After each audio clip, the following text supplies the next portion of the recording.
All right, welcome back. Welcome back. Sorry we had that um little breakup of time. I do honor your time, so I do want to apologize for that. Let's proceed to just jump back in. If you can already imagine what today's class is about finding your voice. It's about learning who you are, public speaking. All of those are great components of you teaching and managing a classroom, which leads us into chapter 15, the art of retaining students. All right. So give 2 minutes. We're going to get ready. I'm going to put some things in the chat. I want for the ones that watch the video, give me 2 takeaways from the video as I prepare to put my questions in the chat.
And y'all know what we're not going to do today. We're not going to get a devil no joy because I can't even get my words typed on this computer. And we bind them now in the name of Jesus.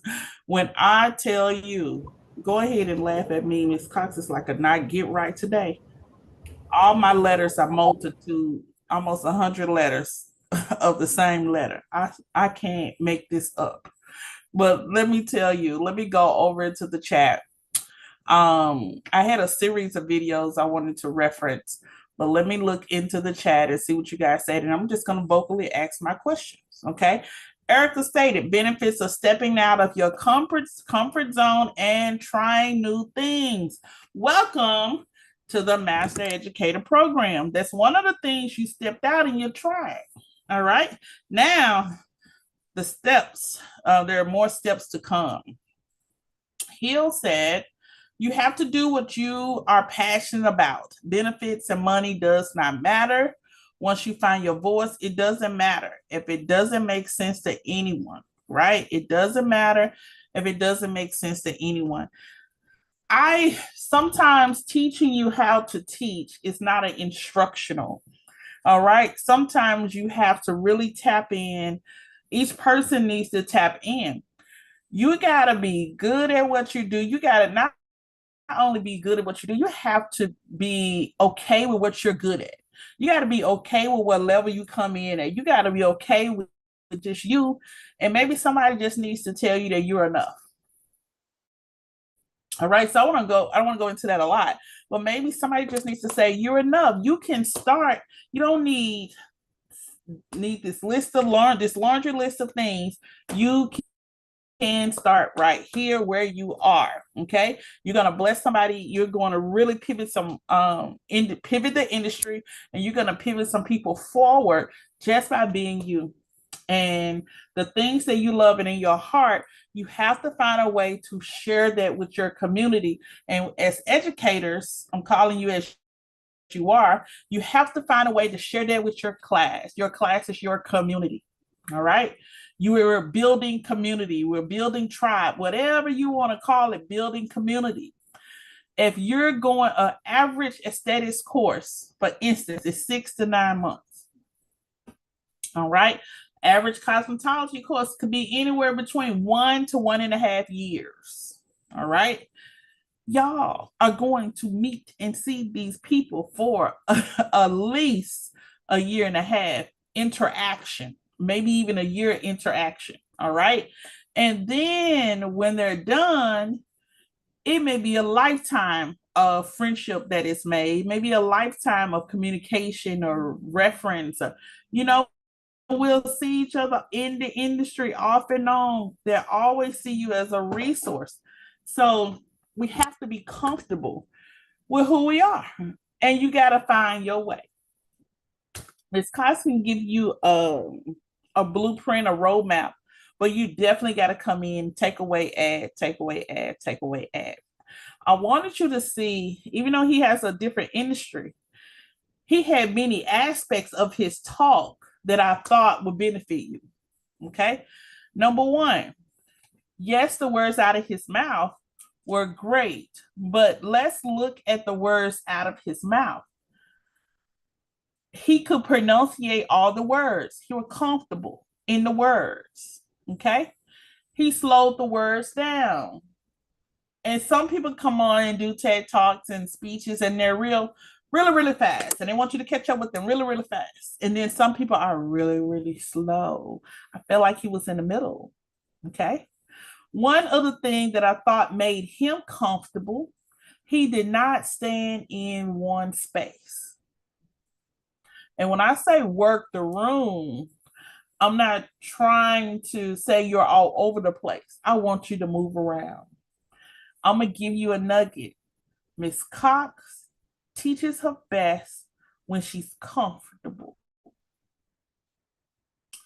I work the room. I move around. So if I'm at the front of the room, I'm going to move around in the front. I'm going to find a way not to stand in there one spot. If I'm in the back of the room, I'm going to move around. I had to sit in the back of church yesterday looking for a guest. And the guest came in and we all sat down. I told her like 2 minutes. I said, I can't sit down.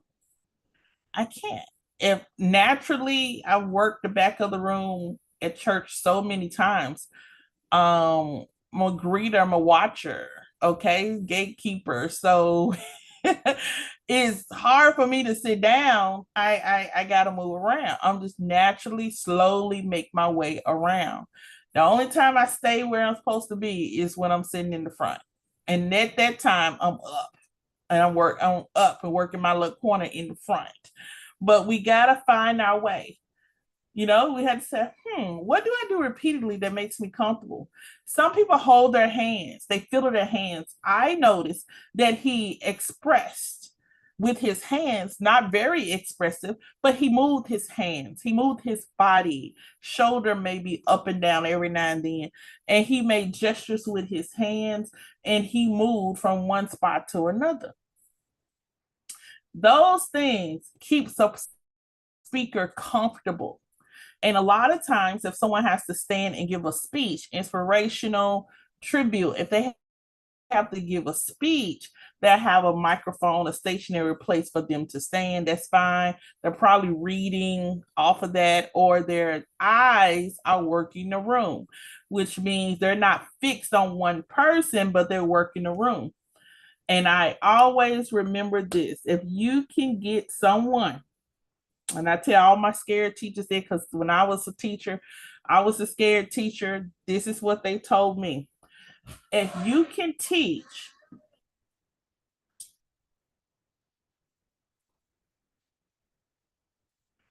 if you can teach, all right, if you can teach and you're teaching, you're nervous, and you get one person to nod their head, that that's an inkling. Okay, you're on the right path.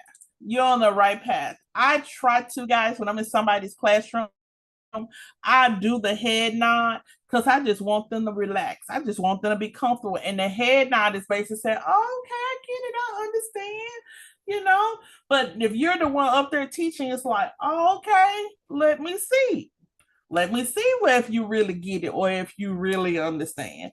And, you know, it just gives me a little bit, but that same person, you find yourself looking at that same person for permission to go forward of I'm doing a good job all the time.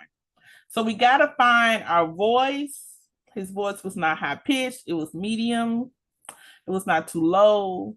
He had story in the voice because from the time he came on, he told you where he was from. That was the number one connection to the audience. So imagine yourselves now in a classroom teaching a full class for the first time. How would you connect with the audience? How would you connect with an audience?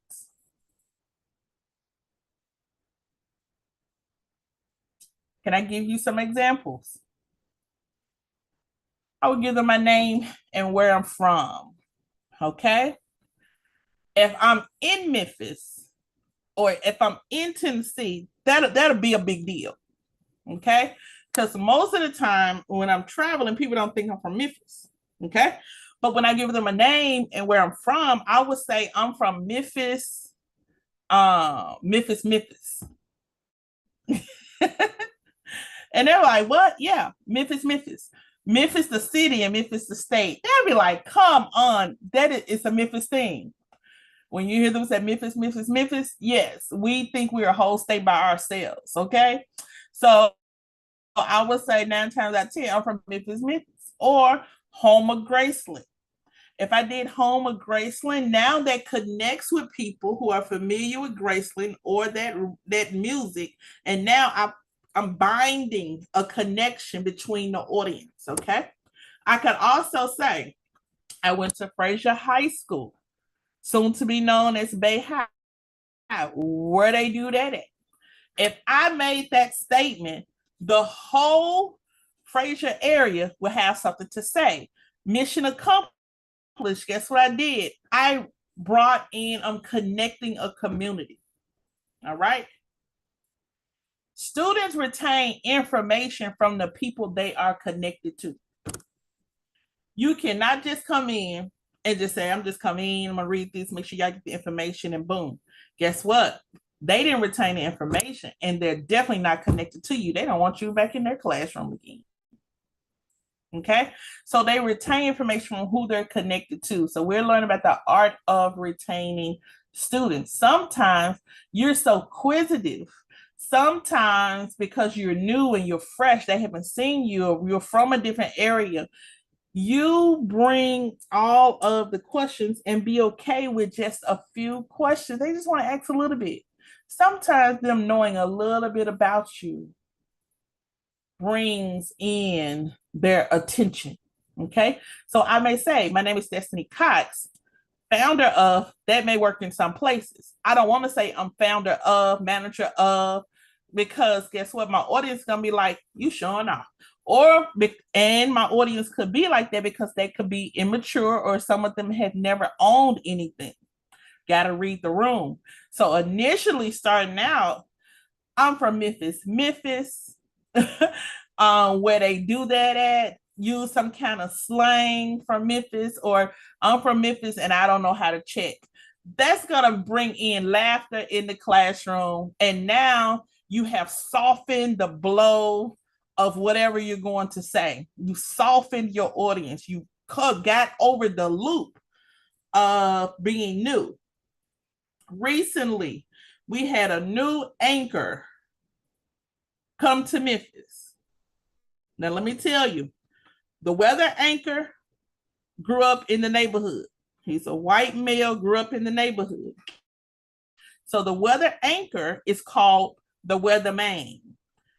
There's a big thing happened. He was let go from the Fox 13 news station. And guess what? He was online on Facebook. He's everybody's Facebook friend. Every time a weather condition, a storm thing comes, he gets on there like he's still in the studio from his home, has his cameras up, TVs up, and he will give you the predictions of the weather. Guess what? They're more accurate, y'all, than the people on TV. So now he's still connected with his audience when he was on TV. And now that he doesn't work at that station no more, he's more connected with the audience even more on Facebook. That your audience does not go anywhere. And so I stopped watching the news because he doesn't work there anymore. And I get all of my weather updates. I don't watch the news at all. I get all of my weather updates from him. I don't believe what nobody say. I'm going on a trip, whatever. I go see what Joey says. I go see what Joey says. And if you don't believe me, ask anybody in Memphis where they get their weather from. It's from Weatherman on Facebook. She ain't lying. Me too, girl. You too? So I go to Joy Page and okay, I can go book my flight or okay, this is how I'm gonna prepare because of Joey. Okay, so that's just that on that. But what connects you? And a lot of times, if just say if I'm in, this is our guest speaker. Hey, ready?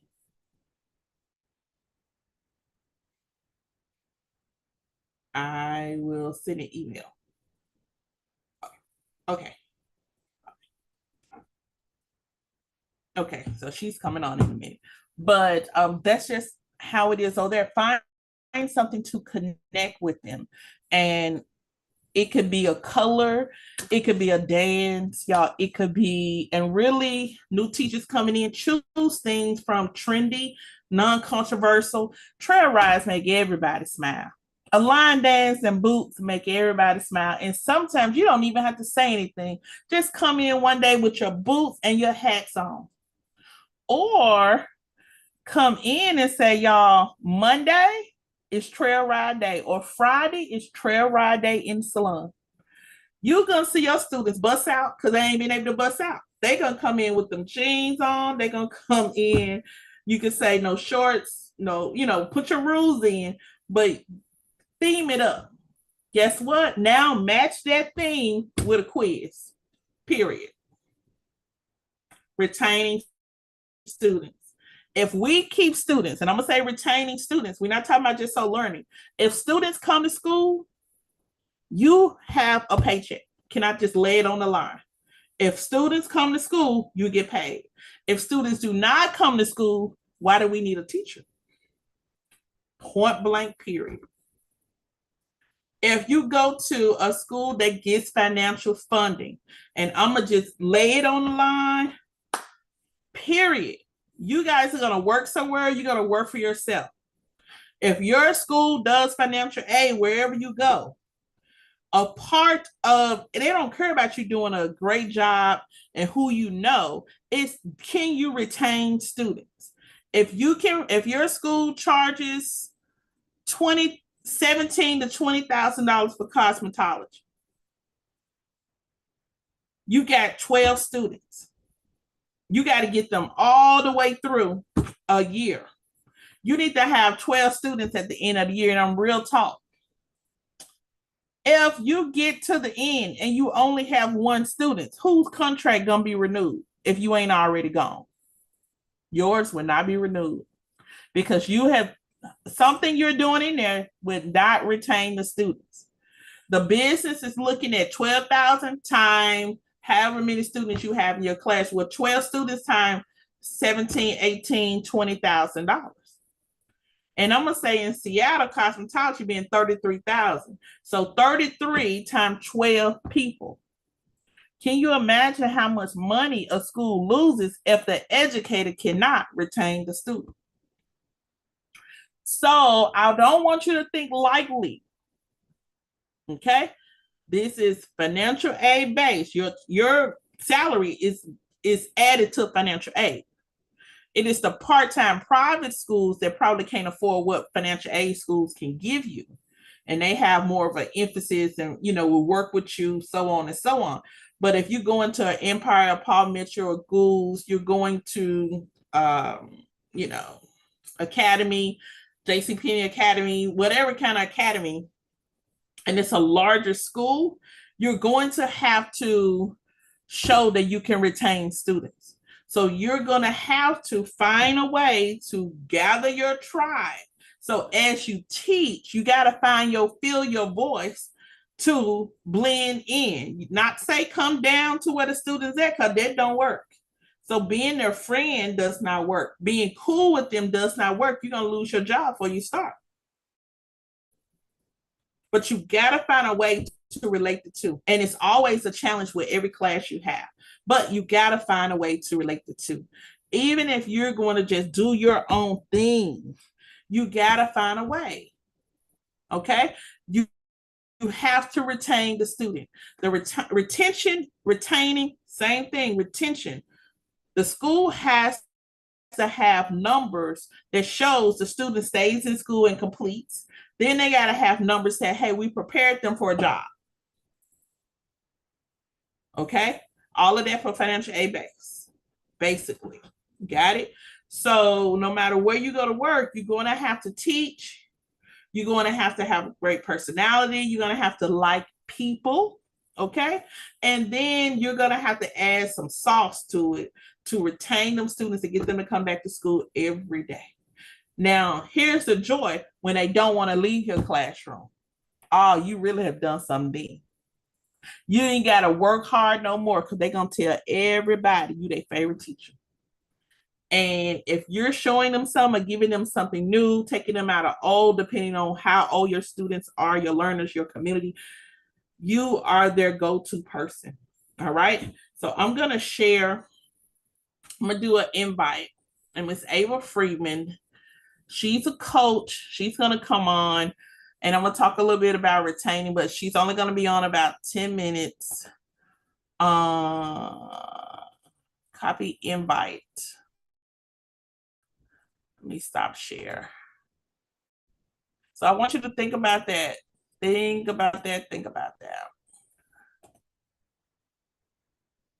Retaining students. You got to retain the student.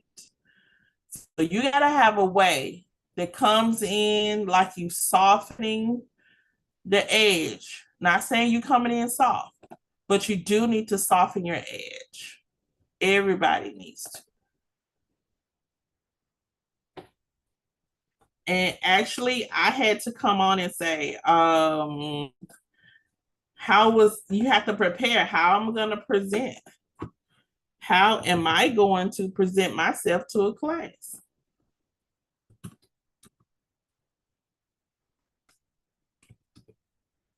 And I think I'm getting me a new pad. Okay.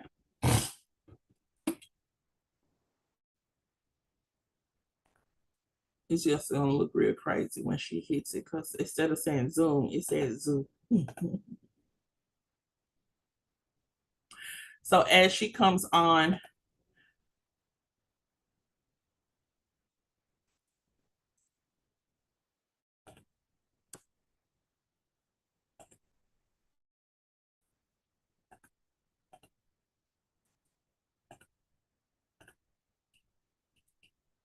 all right, so she's getting ready to come on.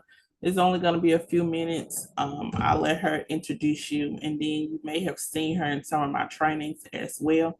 Let's look at the critical concept, the art of retaining students. So many students who have dropped out of high school or college say that it's because of overall learning experience. at the institution was negative. Master educators can make the learning experience a positive one. You matter. So when you guys get ready to go to schools and then they're offering you jobs, counter offer. You didn't expect me to say that, but counter offer. You don't be so happy to jump into the job. Tell them what you want because you are the hot commodity. If they don't have you, they don't have students.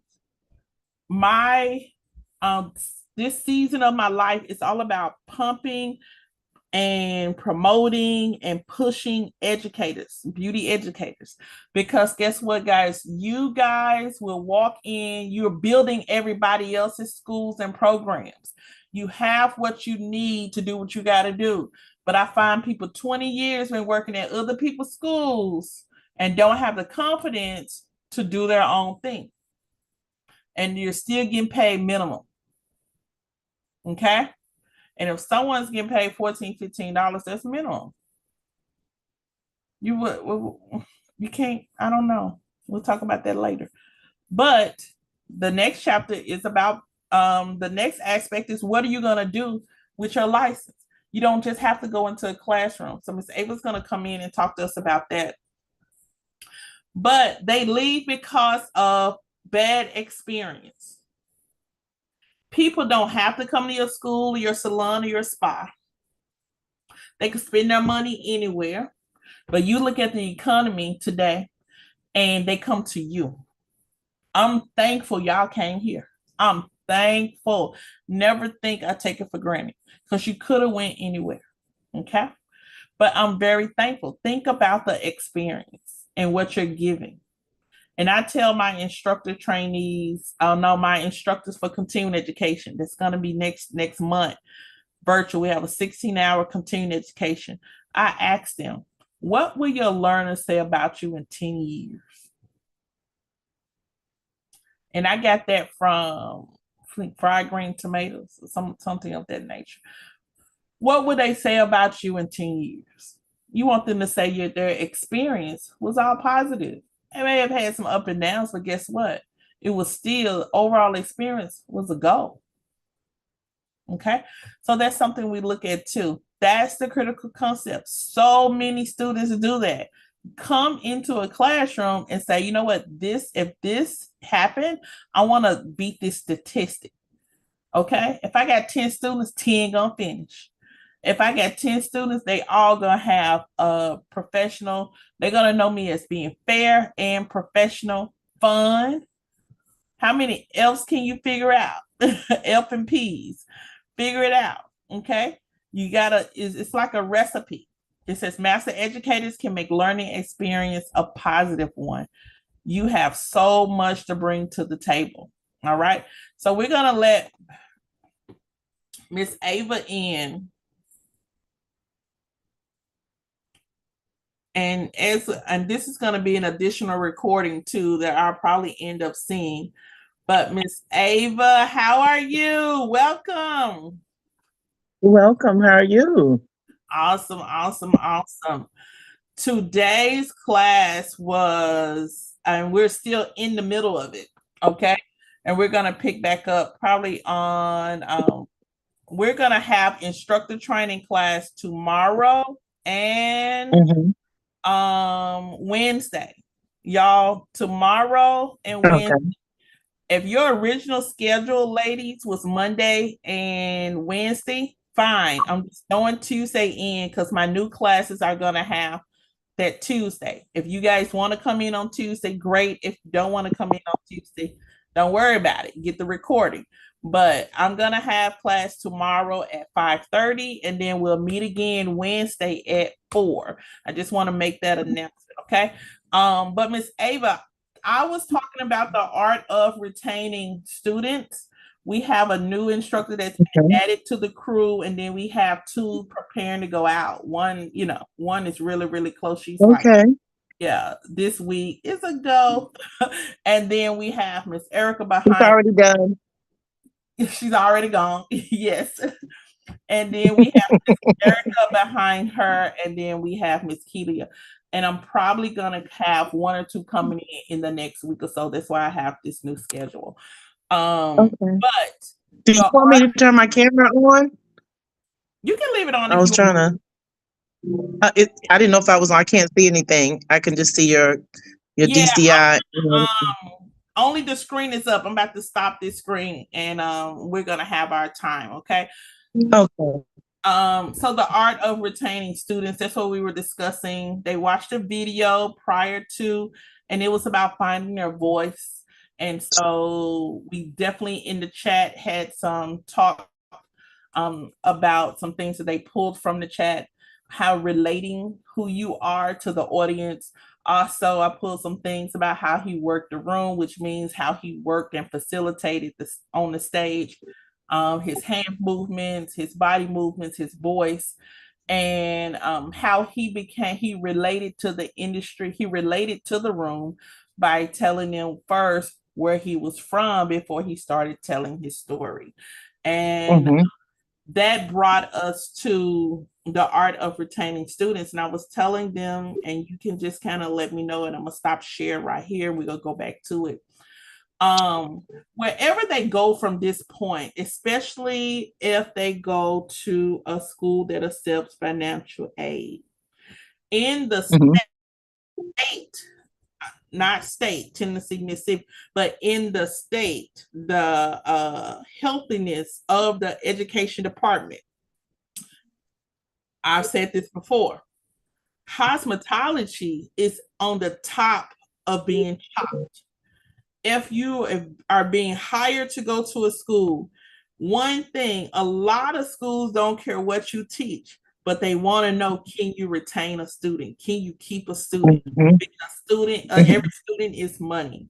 And so it's almost like, y'all got this. Whatever your skill set is, I'm teaching you how to manage the classroom. We're going to build lesson plans. Boom. But do you have the personality? Do you have the softness, the firmness, the a little bit of sense of humor? How you can just put all these little things together, make a recipe to Yes. build and retain the student. If the student comes back every day, you're doing something without anybody telling you you're a good job.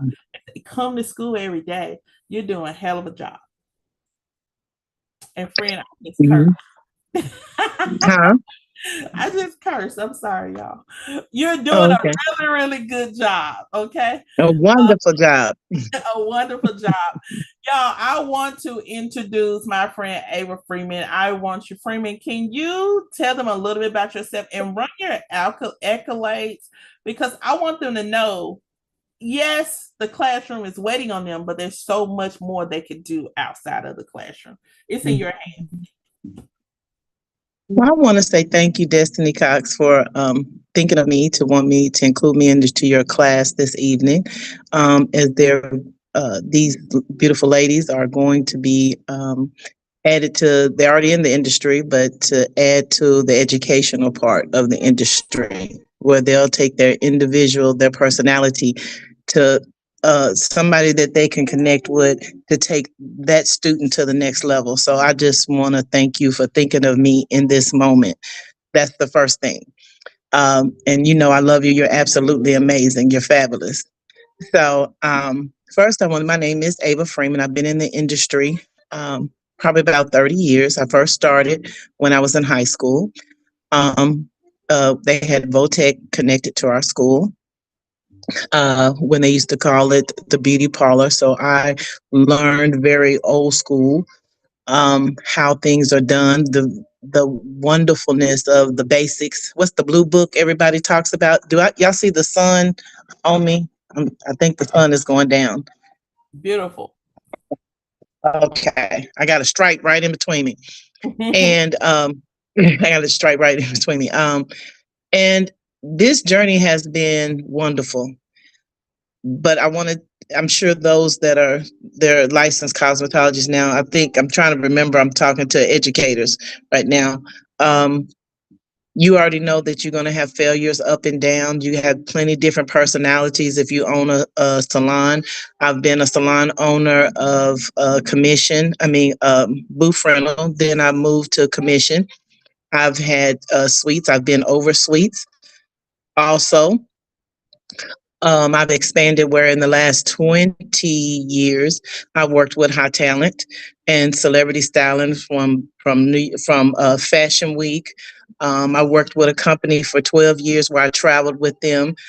Set Network, where I've been to Puerto Rico, New Orleans, and I did Essence every year. So Gatlinburg. So I did these events with them. So I have a team called Ava Freeman and Company. Um, Let me think. I also have a program called What's Your 10-Year Plan? Redefine the Salon Experience and Vision Manifestation course. So there's so many things that you can do that's not behind the chair. I worked with Bronner Brothers for 15 years as a platform artist and other companies. So it's many different things that you can do, and all those things that you have come into your history of your resume as you go into the classroom is going to really help you out. I would say going into the classroom for me and Destiny, and I have had this discussion. What made me relate to different people when I go into the school and they have me as a guest in the school is I've always talked about I'm very the business part of it. The business when you're going in your education. What is their niche? Try to pull that out of the student. Am I going too fast, Miss Destiny? No, you're doing fine. You're doing fine. Okay, I just want to make sure I'm not going too fast because I didn't want to spend time on me. I really wanted to get in because I already know what I'm going to say. So I really wanted them to get this. So I just wanted to make sure I wasn't going too fast for them. Well, I want to say, if y'all got, I'm sure y'all have pen and paper, or if you have your pad, I want y'all to really, because with this classes of students that are coming out, especially I would say in the last 7 to 10 years, there's more.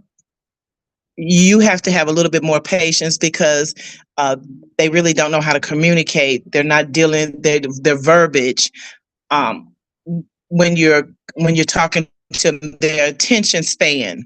So I just did a class with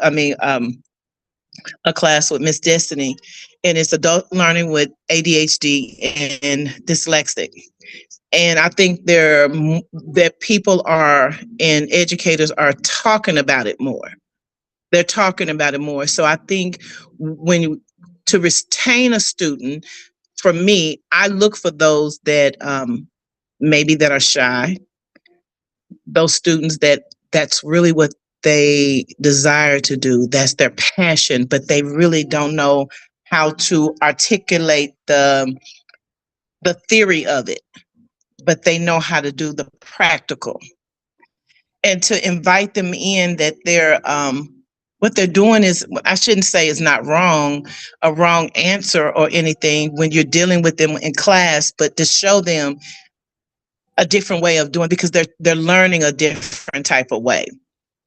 So if for those that are taking the class, the continuing education class right now to get their instructor's license, have they dealt with people that have worked with in their salon, dealt with people that if you're already working in a school or something like that, or have you dealt with many people that are having learning disabilities? Because you want to retain them also, and some of those will end up being amazing students, amazing barbers, amazing cosmetologists, amazing colorists, because they're very creative.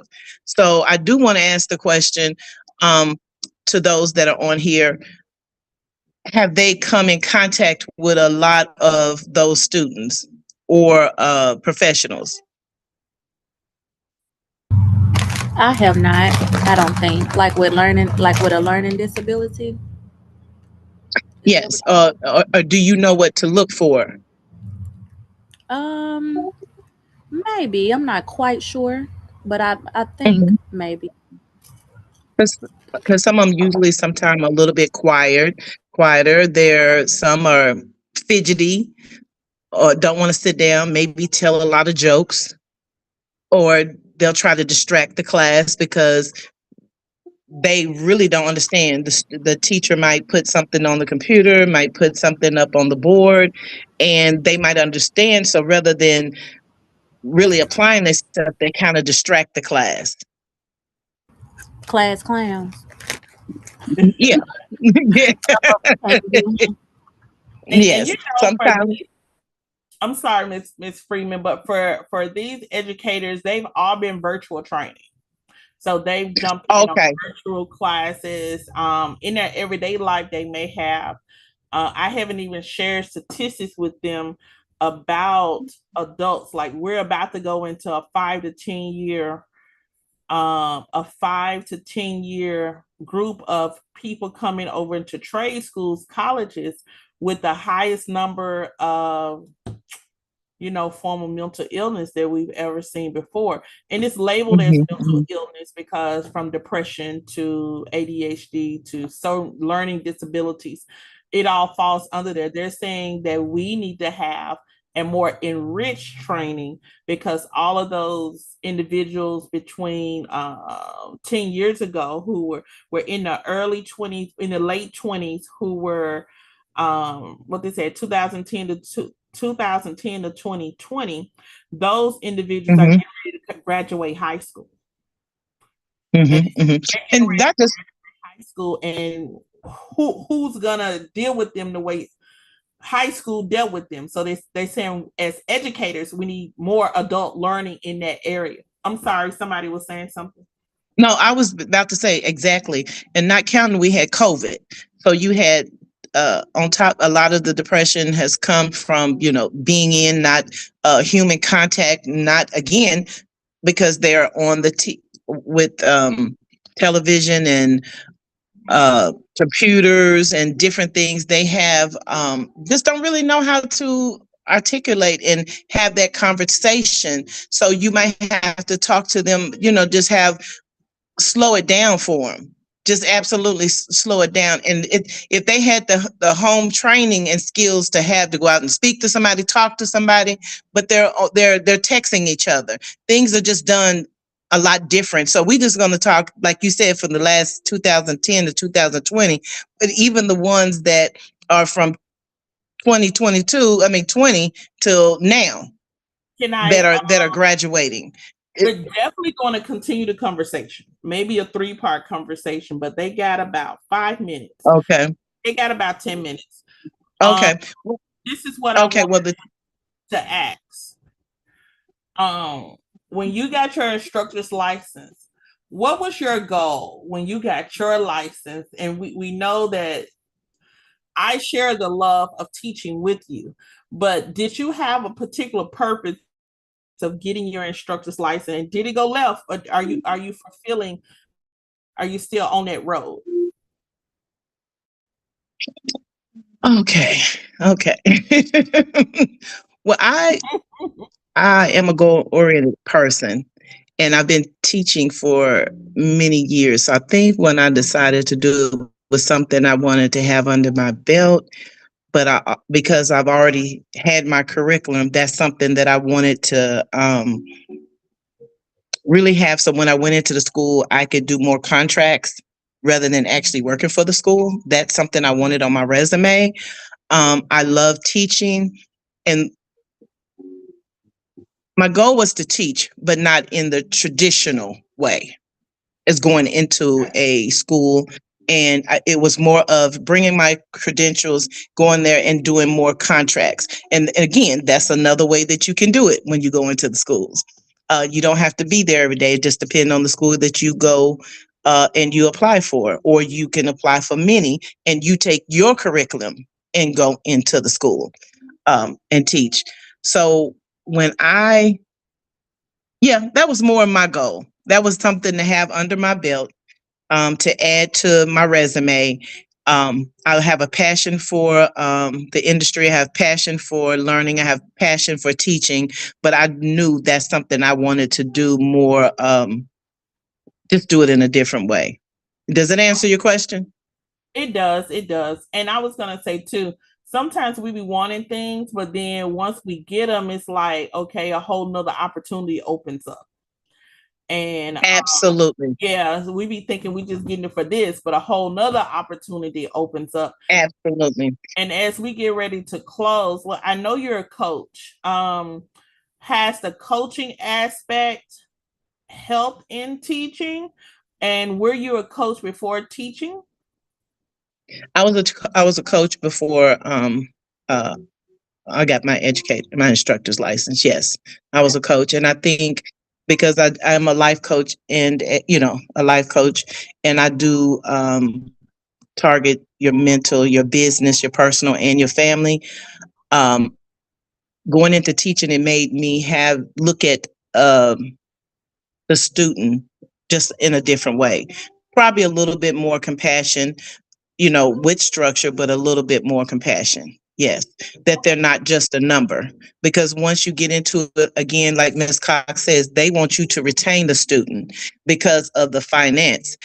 If you retain the student because you see the creativity, you see the spark in their eye, or you want to help them um, light the spark in their eye, and really embrace the industry, that's what's going to keep them every day, and the finance is going to come.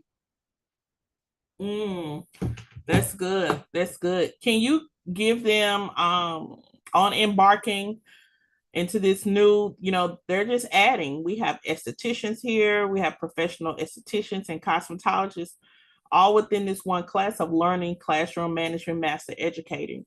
What advice would you give for these individuals who are embarking on a new world, a new branch? An instructor.